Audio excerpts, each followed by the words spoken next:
Welcome to Lesson 9 Workbook Exercises for Hebrew 1 and 2, Bright Old Testament 502-504 online edition. Today we're getting into verbs, beginning with the perfect verb. Because of that, our exercises are going to be changing slightly. In some of these exercises, there will still be a lot of identification of the form, in which case I'll give you about 5 seconds to think about an answer before moving on. However, as we get later into the lesson, and as we get later into the workbook, we're going to be finding that more translation is handed to us, in which case it'll take much longer than 5 seconds to determine what exactly is going on in the passage. For that reason, rather than just giving you 5 seconds, I'm going to ask that you actually pause the video and answer the question with the video paused, and then once you've figured out what your answer is, you can press play and see as I work through the answer. This way you'll get more time, but I also don't have to leave giant pauses for you throughout the video. So with that in mind, let's go ahead and jump into verbs. I'm not going to give you specifics on the first set of exercises in your workbook, since these are simply identification of the subject marker. You should be able to figure out what the root is since all 3 letters are present, since these are strong verbs. Once you've finished the first section of exercises, you can check your answers before moving on to the second set of exercises, which I will work through in the following slides. In this first set of workbook exercises, you are asked to conjugate the verb according to the given form using the given root. So in number 1, we are asked to conjugate the verb nafal, meaning to fall, so that it is in the cal perfect third common plural. In other words, add the subject marker and the vowels necessary to convert this to a cal perfect 3CP. I'll give you a few seconds, although you may again need to pause it in order to determine the answer.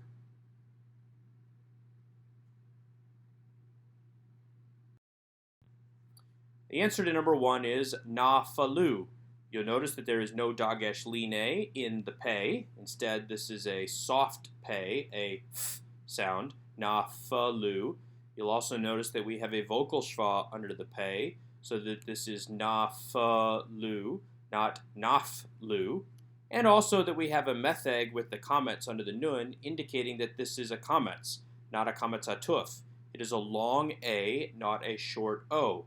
So we have a long A as part of an open syllable, and then we have the pei with the schwa as an open syllable, followed by lu, lamed with a shorik as an open syllable. Na, fa, lu. Okay, try number 2.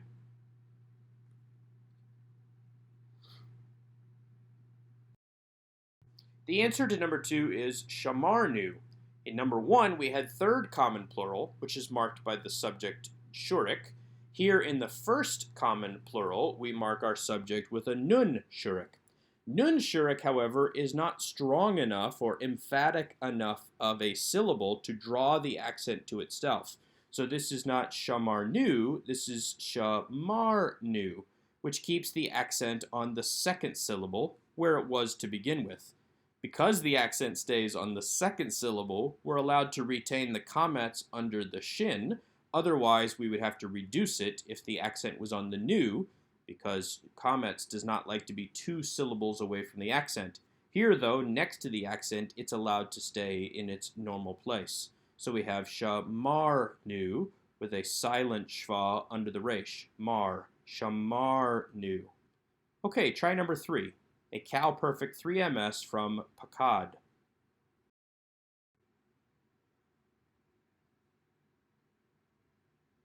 This is a relatively easy one, since it's pakad, and it is a cal perfect 3ms, the form is pakad. Nothing really changes. So what about number 4? Not a 3ms, but a 2ms from zakar, to remember.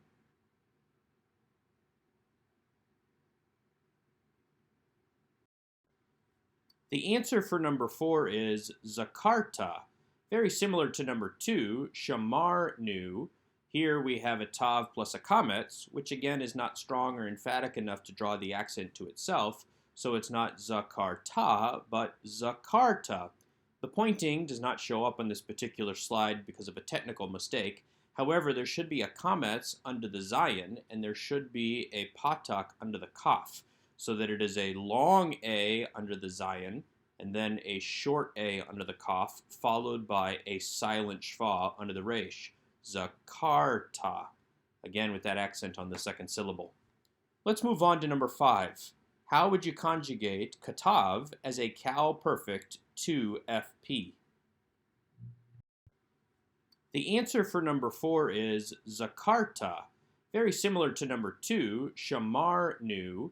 Here we have a tav plus a kametz, which again is not strong or emphatic enough to draw the accent to itself, so it's not zakarta, but zakarta.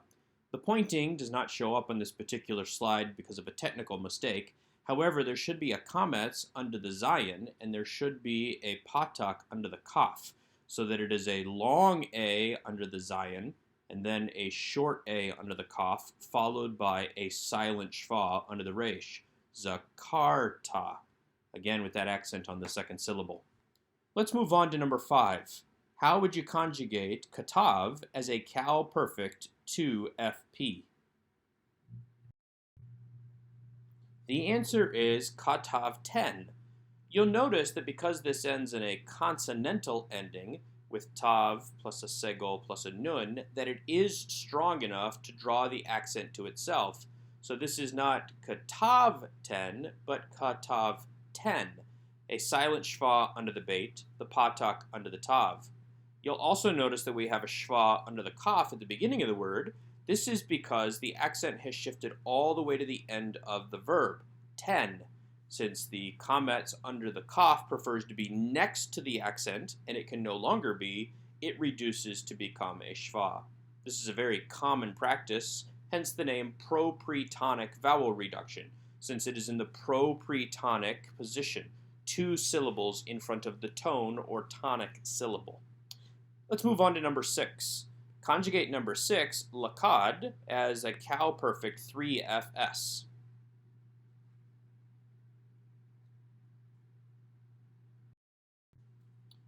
The answer is lakada. There should be a kametz under the dalet here because kametz hey is the ending for the 3FS. However, it is missing here. We also have a kametz under the lamed. This is because of the fact that we have a shva under the kaf, but it is a vocal shva. The patak has simply reduced to that vocal shva. And rather than having 2 shvas in a row, the first one maintains its position as a kametz. Hence the little metheg that is written next to the kametz, so that we don't think this is a kametz hatuf, lokda. Instead, this is lakada, so that we still have the accent on the final syllable with the shva underneath the kaf, lakada. Let's move on to number 7.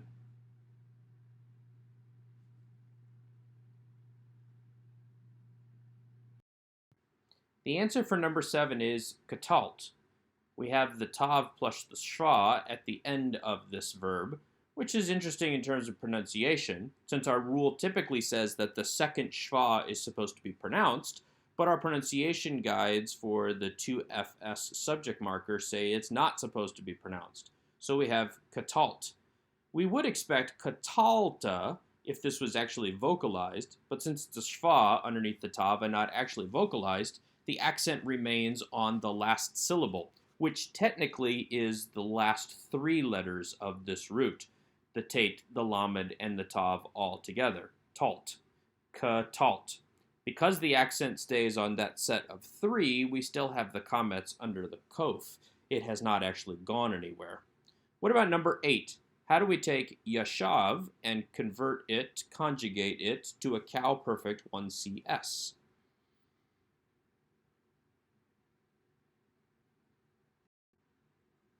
The result would be yashavti.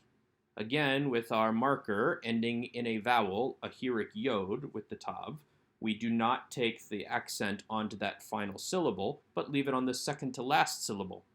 A good rule of thumb is that those subject endings that end in a vowel, with the exception, of course, of the shurik up at the top in number 1, but a consonant vowel ending at the end of a verb is not strong enough to draw the accent, in which case it stays on that second to last syllable, yashavti. This also allows the kametz to stay under the first letter rather than reduce according to the propretonic vowel reduction rules. What about number 9?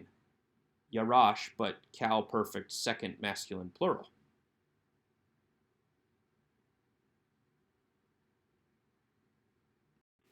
The answer to number 9 would be yarashtem. Again, because it ends in a consonant, tav, segol, mem, we can take the accent onto that final syllable, tem. So not yarashtem, but yarashtem. Because we have the accent to away from the very first letter of this verb, we have to reduce the vowel, the comments, to a schwa, a vocal schwa, since it's the first letter of the word. Ya-rash-tem, with the schwa underneath the shin being a silent schwa. What about number 10, natan? How do we conjugate natan for a one-person, singular, common subject marker? Number 10 is a trick question, and it's a little unfortunate that they give it to you because you've not yet studied weak verbs, which we'll do in the next lesson. Natan is a weak verb in that the second nun does not like to stick around. It flees any chance it gets. So instead of natanti, we get natati. The second nun has simply dropped. It's not even the dagesh in the tav. There was already a dagesh in the tav, in the ending of the first person common singular ending, tav plus the hirik plus the yod. However, because the first tav here is the accented syllable, it's allowed to be open and yet still have a short vowel. Natati. Again, very unusual. Let's go on to number 11, though, where the nun does not drop but maintains its position in the word. How would we conjugate shakan in the first common plural?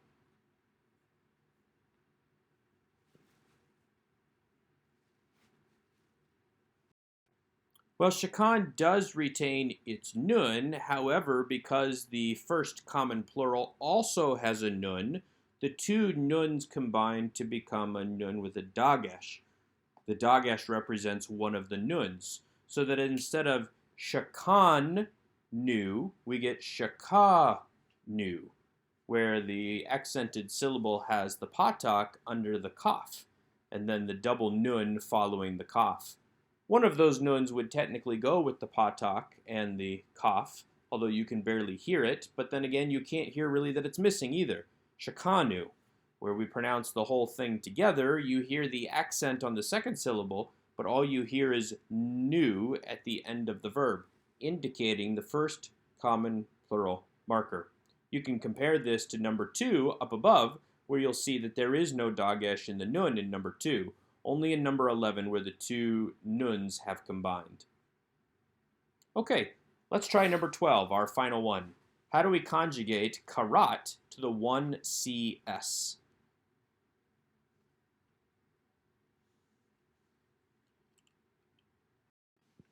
Well, just like the nuns combined in number 11, here the tavs combined in number 12. Karat ends in a tav. The 1CS perfect subject marker is tav plus a hirik yoke. Technically, the two combine and you get two tavs, one marked by the dagesh forte in this tav, making this a doubled tav, so that we have still a short patak under the resh. So we get karati, not karati, but karati. Sounds like karate. We don't put the accent on the final syllable because tav plus a hirik yod with ending in that vowel is not strong enough to draw the accent, and we're able to keep the comments under the kaf because it's next to the accented syllable. Well, that brings us to the end of conjugating verbs here. Now in the next section, we'll actually be using this information to translate. So let's move on. In these particular exercises, you are asked to translate from the Hebrew into the English. You may wish to parse the verb as it is given just to practice your identification, but it'll be reflected in your translation as well. In this particular one, number 1, we have shamartem et ha-torot. So how do we translate this? What is shamartem, and how do we translate et and then ha-torot? I'll give you a second to think about it, but again, you'll probably want to pause the video to give it more thought than just the 3 seconds that are given here.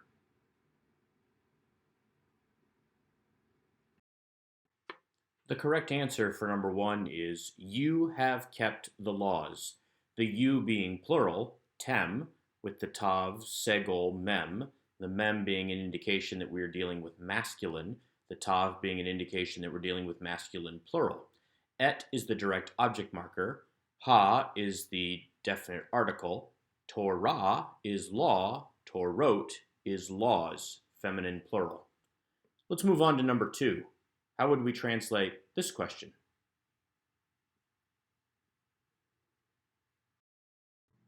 The answer for this second sentence is, they found the men. Matzah is find. Matzau is they found, third common plural. Et is the direct object marker, and ha'anashim is the men. With compensatory lengthening, because aleph does not take a dagesh, the patak under the hey has become a kametz, ha'anoshim. What about the third one? How do we translate katava ha'malka ba'sefer et hadavarim?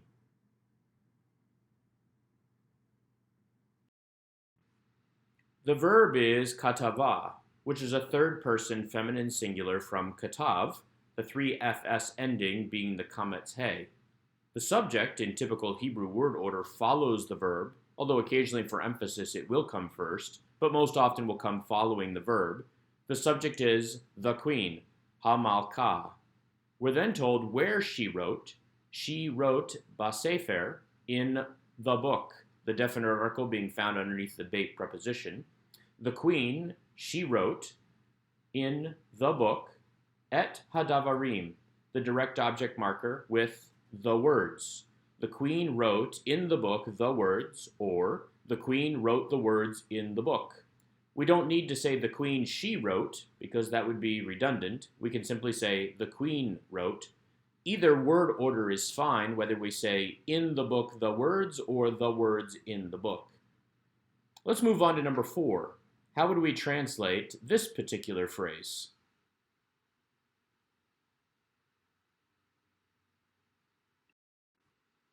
The first verb here is zakart. We have just a soft pronunciation underneath the tav.